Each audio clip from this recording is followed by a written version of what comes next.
Há um momento que todo ser humano que já passou por uma batalha conhece bem. Não o momento do combate, o momento depois, quando a poeira baixa, quando o inimigo recua, quando você olha ao redor e percebe que sobreviveu. O que você faz nesse momento? Comemora. Descansa. Esquece de onde veio a vitória.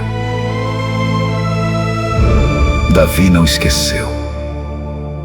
O Salmo 9 nasceu exatamente nesse momento.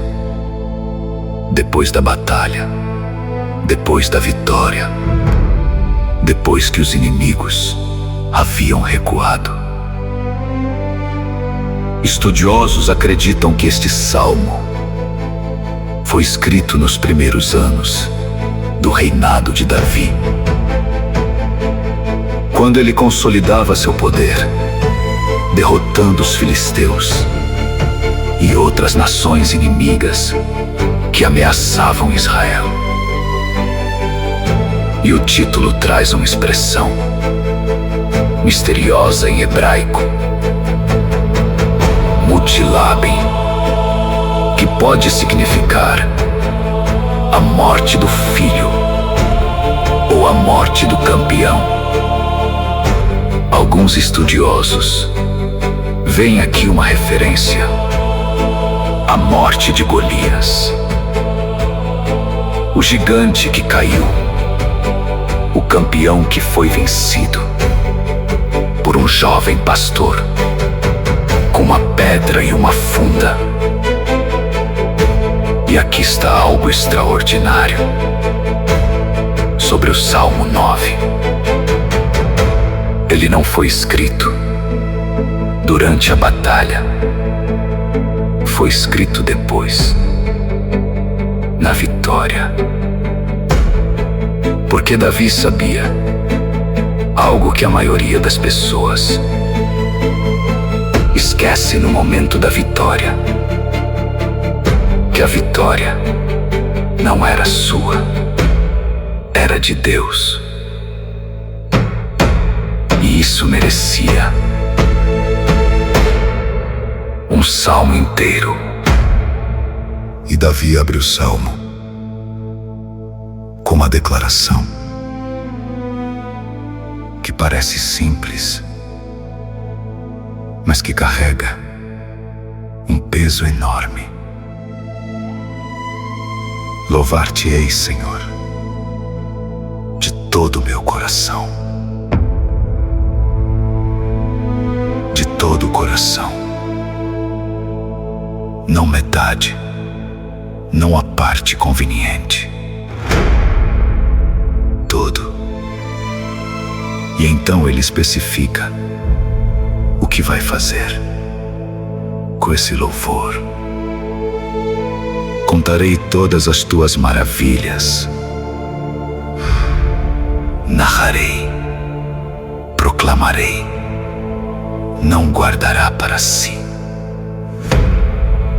Davi entendeu algo que os grandes adoradores sempre entenderam: que o louvor não é apenas uma resposta emocional, é um ato deliberado, uma escolha de contar o que Deus fez, para que outros saibam, para que a memória permaneça, para que na próxima batalha a lembrança do que Deus fez na última dê coragem para continuar. E há um detalhe fascinante neste salmo que poucos percebem. Ele foi escrito em acróstico. Cada estrofe começa com uma letra do alfabeto hebraico, em ordem. era acidente. Era intenção. Como se Davi dissesse: vou louvar a Deus, da primeira à última letra, do início ao fim do alfabeto, com tudo que as palavras conseguem expressar e conquistar além de qualquer palavra. Então Davi eleva o olhar dos inimigos derrotados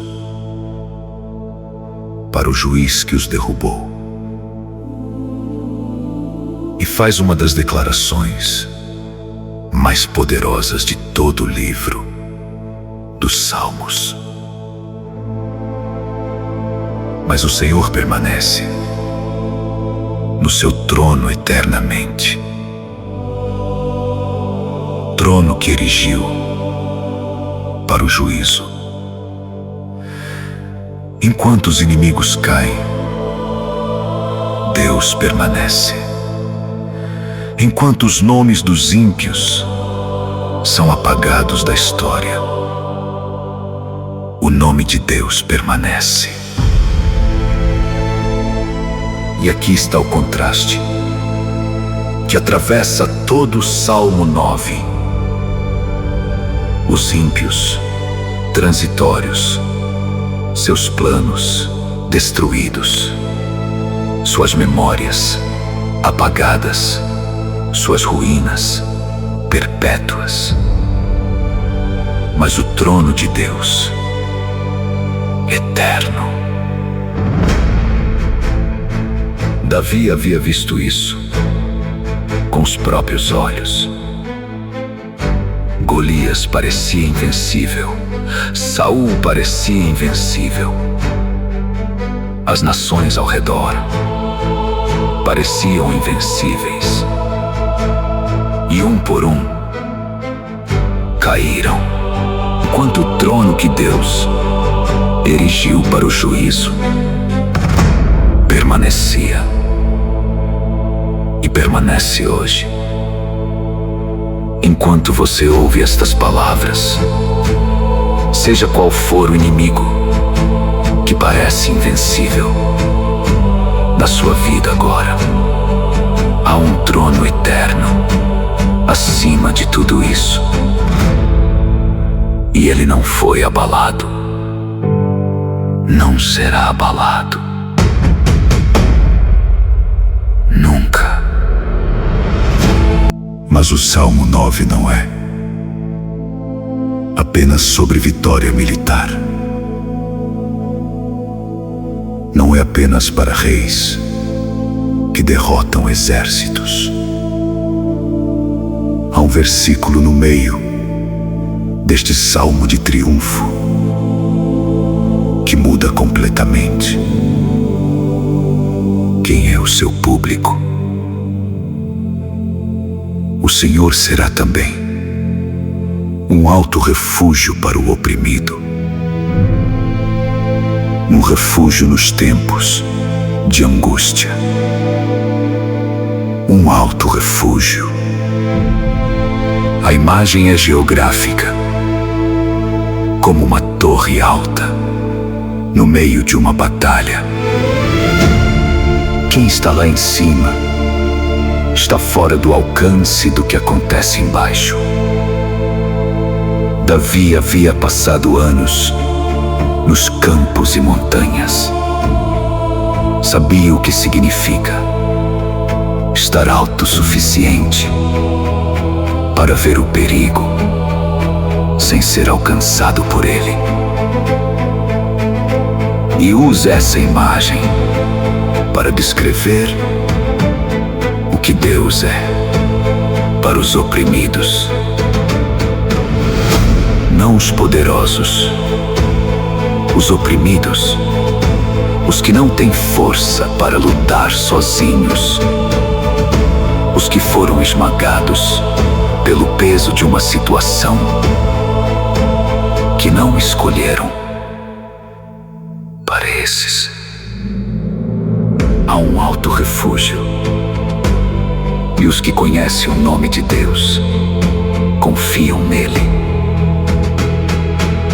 Porque tu não abandonaste os que te buscam, nunca abandonaste. Em toda a história de Israel, em toda a história da humanidade, em toda a sua história pessoal, nunca abandonaste os que te buscam, e não começará agora. E agora, ouça as palavras como foram escritas por Davi depois da vitória, com coração ainda quente de gratidão. Salmo 9. Louvar-te-ei, Senhor, de todo o meu coração. Contarei todas as tuas maravilhas, alegrar-me-ei e exultarei em ti. Ao teu nome, ó Altíssimo, cantarei louvores. Quando os meus inimigos retrocedem, caem e perecem diante da tua face, pois tu sustentaste a minha causa e o meu direito. Assentaste no trono como juiz justo. Repreendeste as nações, destruíste os ímpios, apagaste o nome deles para sempre. Mas o Senhor permanece no seu trono eternamente, trono que erigiu para o juízo. Ele mesmo julga o mundo com justiça, administra os povos com retidão. O Senhor será também um alto refúgio para o oprimido, um refúgio nos tempos de angústia. Os que conhecem o teu nome confiam em ti, porque tu não abandonaste os que te buscam. Cantai louvores ao Senhor, que habita em Sião. Anunciai entre os povos os seus feitos. Tem misericórdia de mim, Senhor. Vê a minha aflição, tu que me resgatas das portas da morte. As nações caíram na cova que fizeram, no laço que esconderam.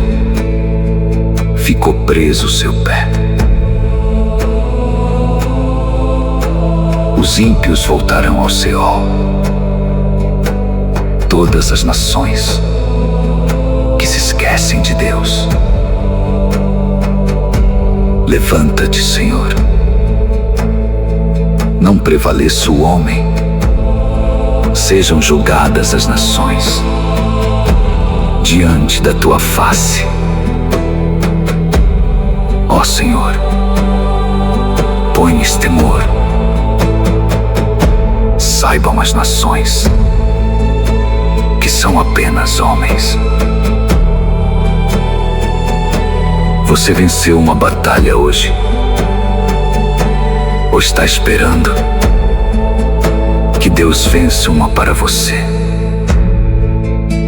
Seja qual for o caso, Davi deixou aqui o que fazer em seguida: louvar de todo o coração, contar as maravilhas, confiar no trono eterno, buscar o refúgio alto, porque o Senhor não abandonou os que o buscam, ontem, hoje, para sempre.